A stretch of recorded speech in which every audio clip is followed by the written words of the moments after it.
I'm a security guard for an alarm response company. We answer alarm for businesses and private residences. 99% of the time, it's a motion detector set off by a cat, or a restaurant forgot to disarm their stuff before the stock truck arrived to unload. In this case, I was called out to a house where the back door alarm was set off, like it thought someone opened it.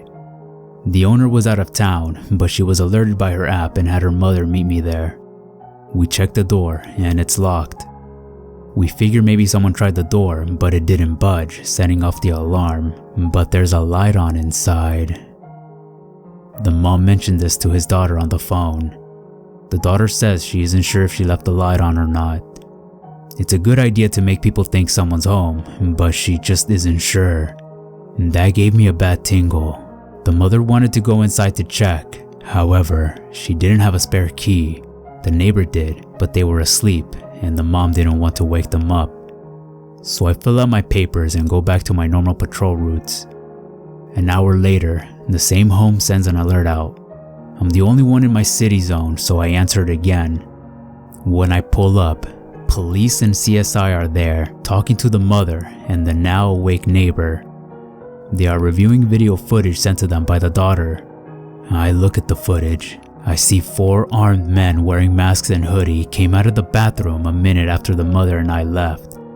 They proceeded to rob the place. They had broken in and locked the door behind them for appearances. They're the ones who turned on the light. The mother told me that the 3 guys had robbed her daughter's home a month before. Somehow, they knew when this girl would be out of town. They appeared smart, desiring a quiet robbery without any conflict, but they brought guns, so they were prepared to shoot their way out of trouble if it was needed. The mother had wanted to go in, but if she had a key or woken the neighbor for the key, we would likely have been shot dead by these guys when we went inside. Work doesn't give me a Kevlar vest or anything. If I ever get another house call and someone is there, I am not going inside no matter what is asked of me. I count myself fortunate the way was blocked this time, because I was prepared to foolishly go in and check if I could. The 1% of the calls where something is actually off, it has never been as bad as this one. To the armed robbers, let's not meet.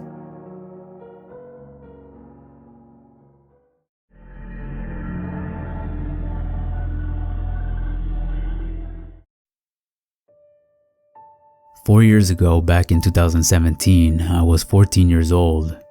I lived in a medium-sized town which had a population around 50,000 people back at the time in a big, yet ugly, and old house. I lived with my parents and my big brother, who was 10 years older than me, but they worked until at least 7 p.m, so I pretty much had the house all to myself. I was a pretty quiet and introverted kid who at the time had no friends, so I stayed in the house all day. Anyways, one day when I was coming back home from school, 2 hours earlier, the doors have already been unlocked.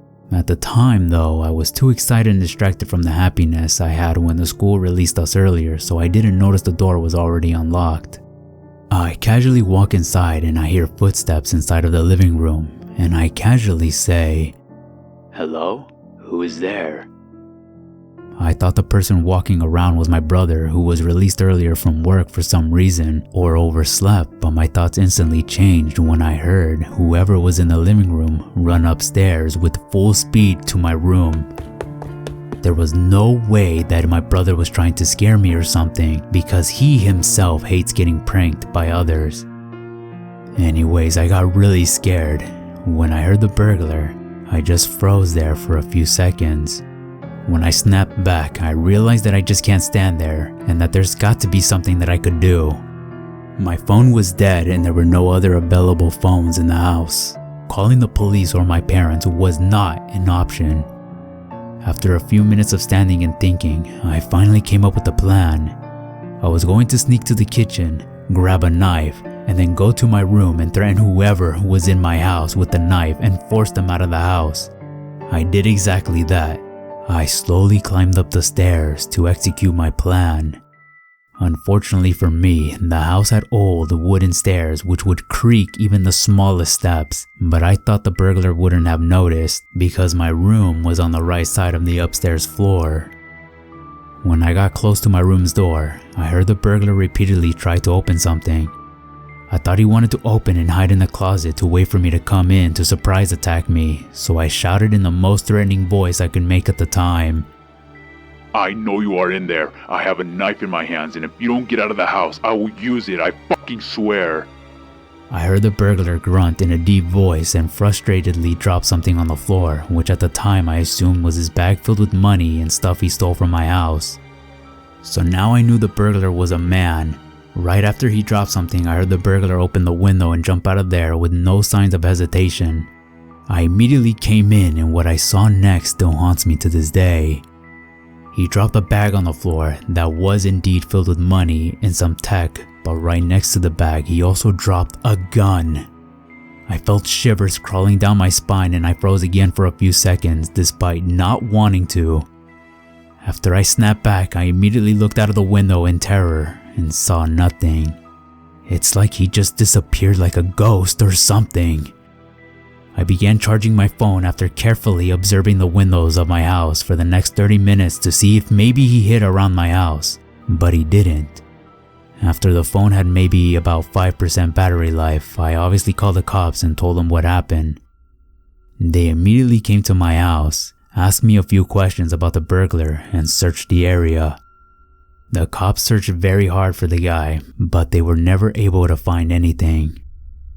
My parents and brother called back from work, and when they came back they were all extremely worried and they all hugged me very tightly. After that, I finally felt a sense of relief, but to this day, I still carefully check whether the doors are locked each time I go outside and come back. I would never forget this story, no matter how much I want to.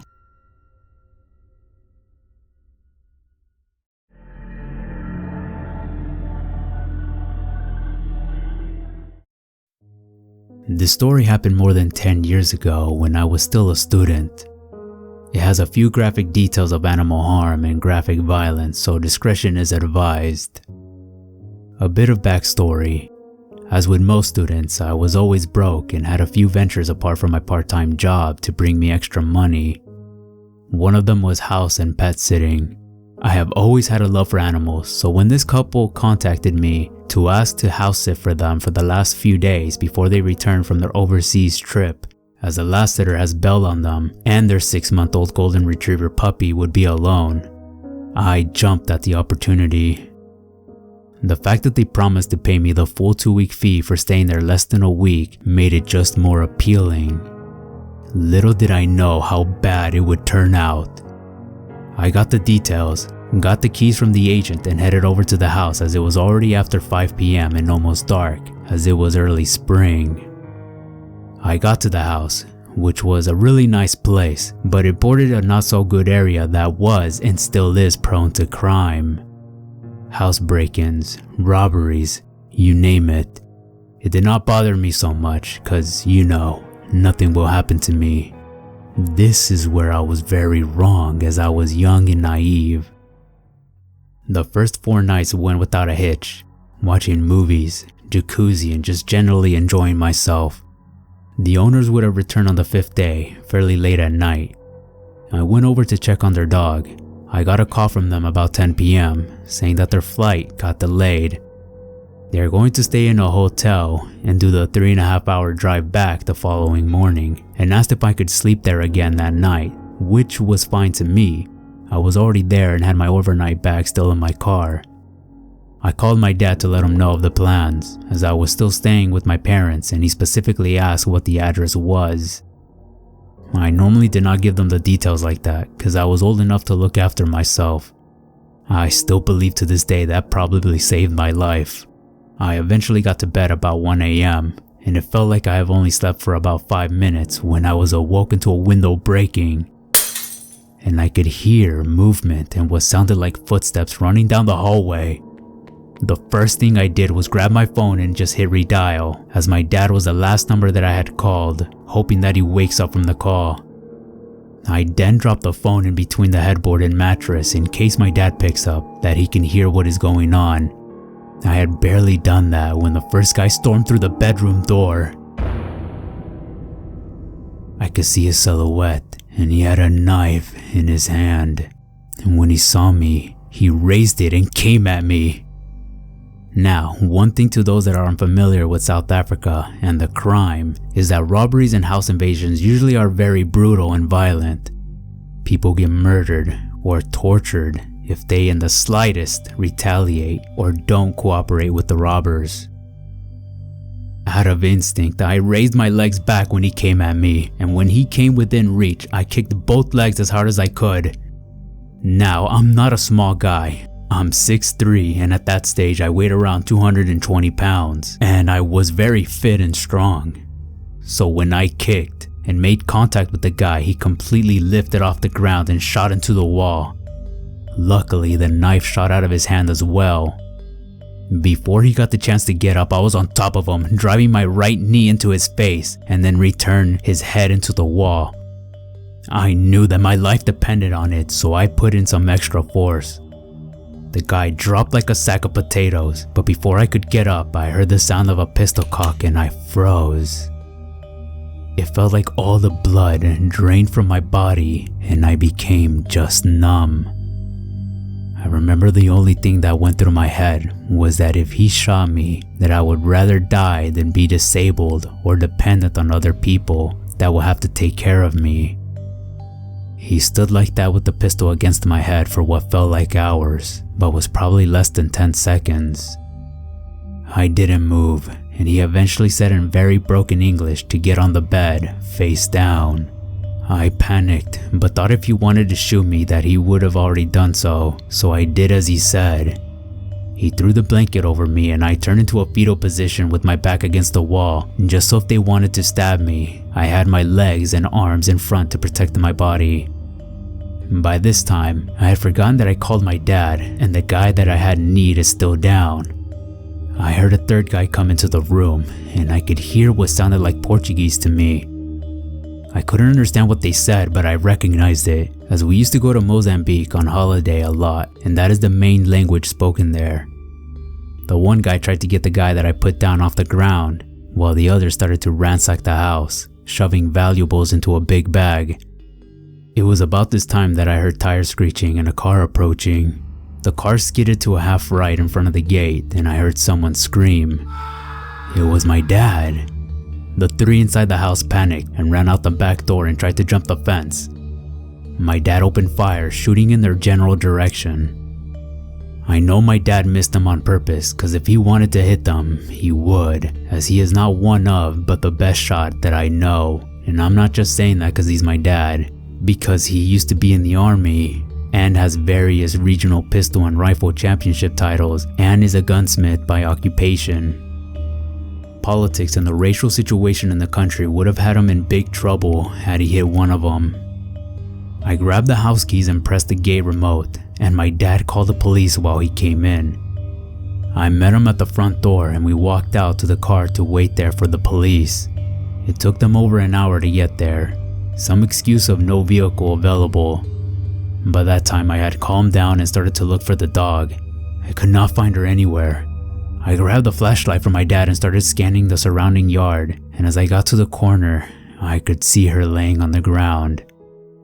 I got to her and she was dead. Later autopsies revealed that she was poisoned, and the police found pieces of meat laced with poison near the fence. Poisoning is pretty standard practice in my country for dealing with dogs at a house or area that is targeted for a break-in or robbery. I was fuming and so sad. The police was also pretty useless and had a don't give a shit attitude and barely took our statements. By that time it was starting to get light and I retrieved my bag, phone, and locked the house as good as I can without touching anything and drove home behind my dad.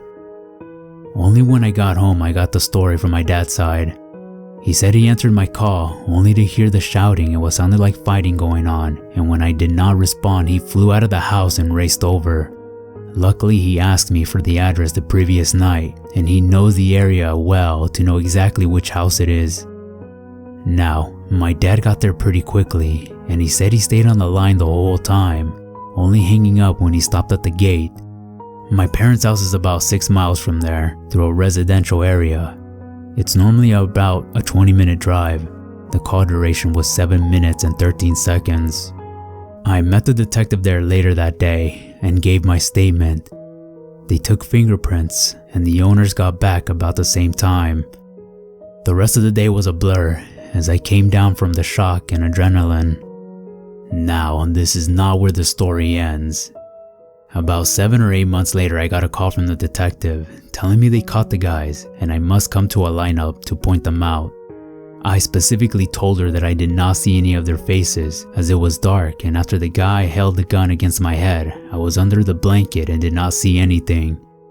She assured me that they caught them on fingerprints and will show them to me beforehand, which might not be the ethically correct way to do it, but they wanted to have as much evidence as possible against them. You will understand why in a minute.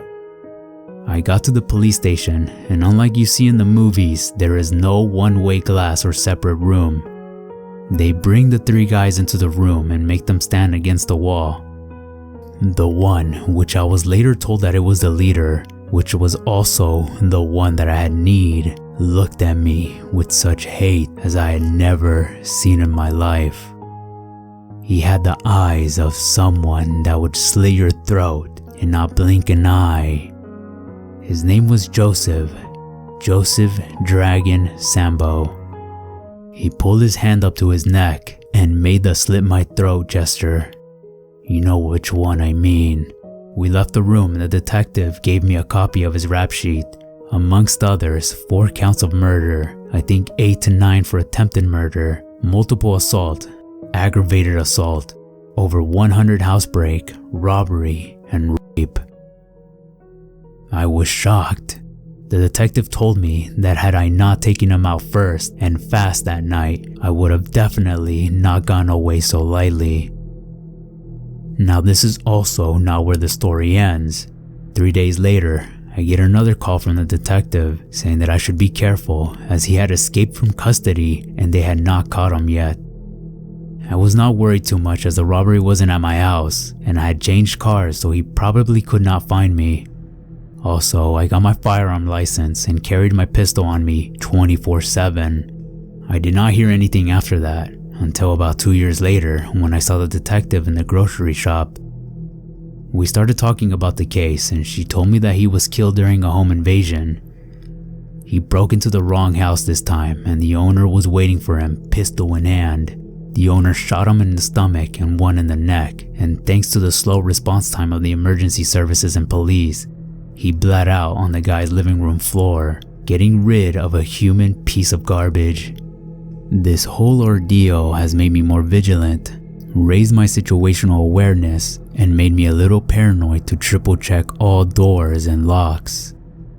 It also has allowed me to remove myself from a few potential dangerous situations in the years after the incident, but it has also robbed me of my peace of mind.